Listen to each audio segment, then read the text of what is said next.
So My Hero Academia chapter 299 is finally out and a hell of a lot of stuff has happened. But this chapter is a surprising step aside from the main cast and villains, and focuses heavily on a character who up to this point has been quite an enigma, but still beloved by the fandom. We also get to see more of the effects on hero society caused by the paranormal war. But most importantly, we get to see the motherfucking Denim-mobile. Look at this bad boy! But before I begin talking about this chapter, I am first going to go into a quick summary of what happened last time. In the last chapter, it was revealed to us in a quick flashback scene that during the hero's raid on Jakku Hospital, Destro went on a little side journey and attacked the Hero Public Safety Commission's main office. And the significance of this is actually seen in the current chapter. It then cuts back to current time Tartarus, where All For One has escaped and is using an emergency helicarrier to go to an unknown destination. He has also sent the Tartarus inmates on a rampage across a bunch of local prisons and has put Shigaraki on nap time, so he can fully gain control over the All For One quirk.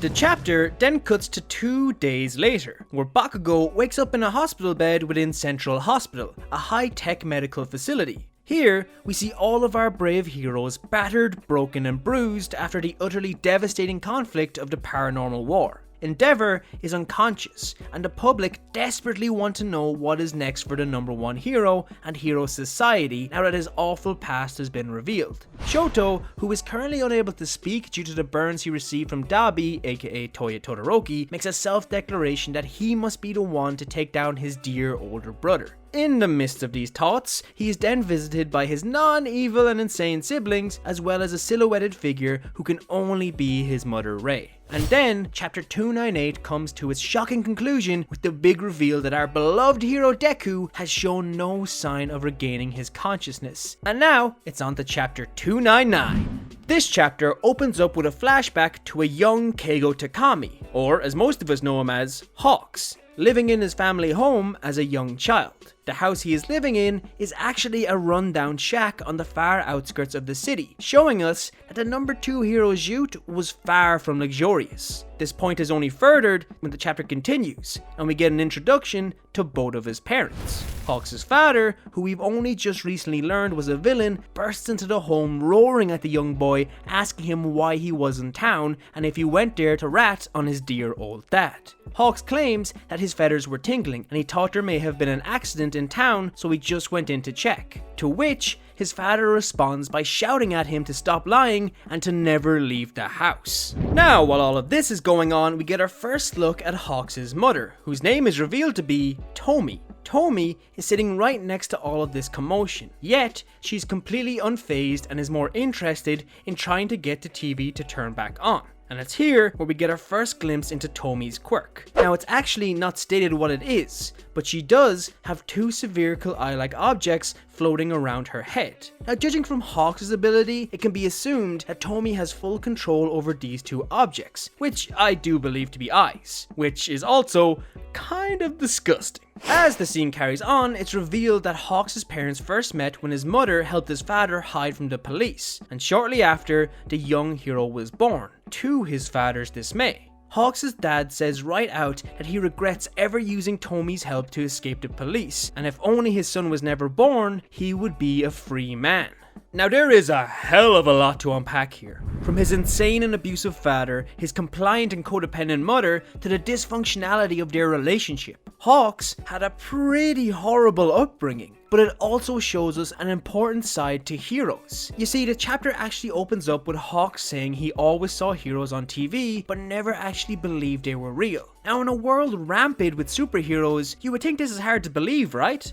Well, no. Think about the likes of Eri, Koda, and even Shigaraki. People whose lives were affected by both the presence and absence of heroes. While heroes can save some, they can't save everyone. This is a big theme throughout the entire series, and Hawks' view on heroes as a child is another great example of this. His life was shit, and there was no one there to save him. But his childhood also shows the other side of things. That while heroes might not be able to save everyone, they can inspire others to help save themselves. The story then shifts a small bit forward in time, where Tomi reveals to her son that his father had been caught and detained by Endeavor. Now, while Tomi became panicked and began to flee with her son in fear of getting charged for harboring a criminal, the young Hawks finally realizes that the heroes he saw on TV are real.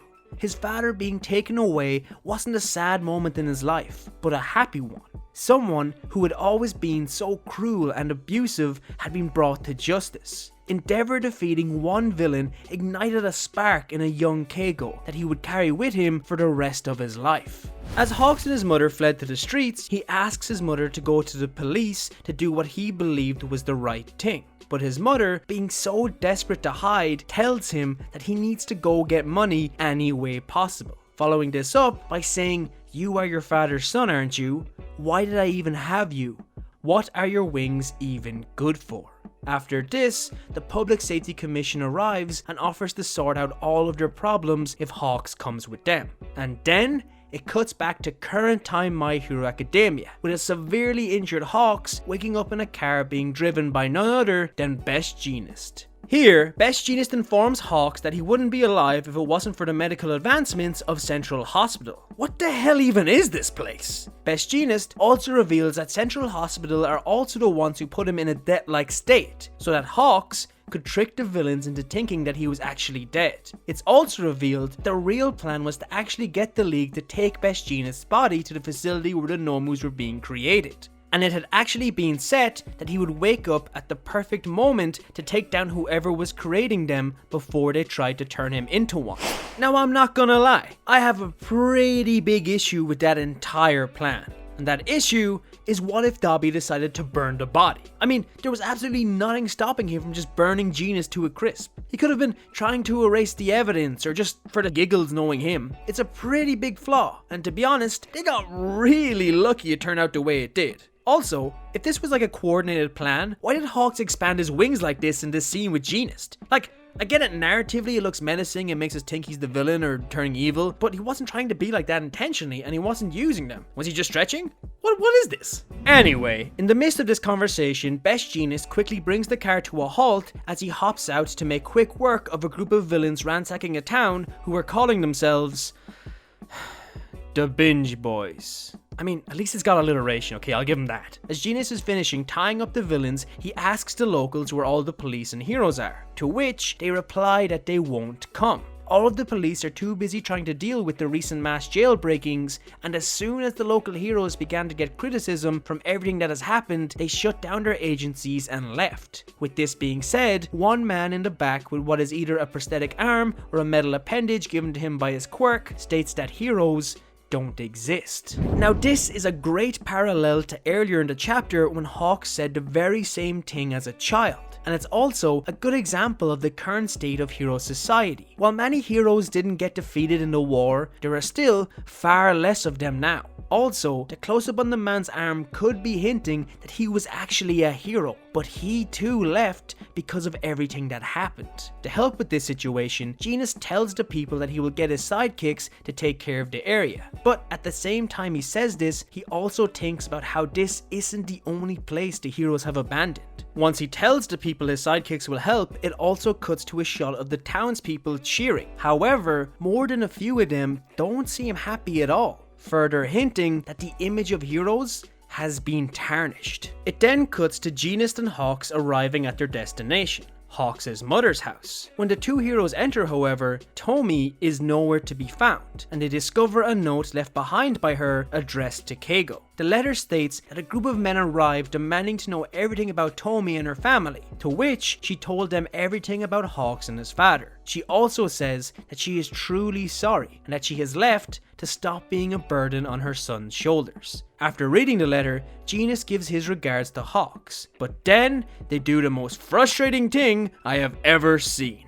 Jeanist, trying to console his friend, is about to say the greatest line to ever exist. Like I always say, it's like skinny jeans, but he is abruptly cut off by Hawks. Why would they do this? This man was about to compare Hawks' childhood and family trauma to skinny jeans, but they cut him off before he could finish. If anyone can come up with a good ending to what Jeanist was going to say here, please let me know it in the comments. I want to see how he could have possibly made it relevant to that situation. But anyway, Hawks cuts off Genis to say that when the agency took away his name, he had finally lost his relationship with his mother, and he thought that he was okay with that. But now he has realized that it was actually just him turning his back on his problems. And now that the Public Safety Commission is in a dysfunctional state, there is no one to give him orders, no one to shackle him down. And for the first time in his life, he can truly be the person he wanted to be. A person who helps people. With this, it cuts back to when Hawks' mother bought him his Endeavor toy as a child. She gives him the toy and tells him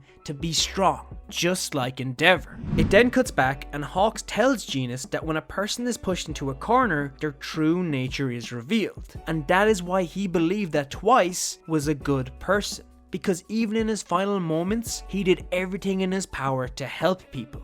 And that is the type of person Hawks wants to be.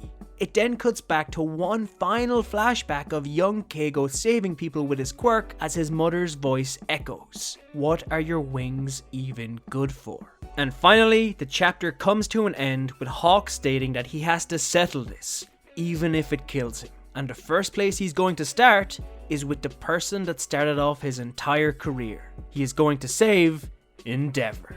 And thus, the chapter comes to a close. So much stuff happened in this chapter, and I wasn't expecting this at all. But it was really interesting to see this side of Hawks. To be honest, it would take a whole other video to fully dissect what all of this means for the character and the world of my hero. If you would like to see something like that, do let me know in the comments below. But let me know what you think of this chapter. If you liked this video, don't forget to leave a like and comment what you think is going to happen next. For more My Hero content, subscribe to the Lunchtime crew. Thank you so much for watching, and I'll see you in the next video. Plus Ultra!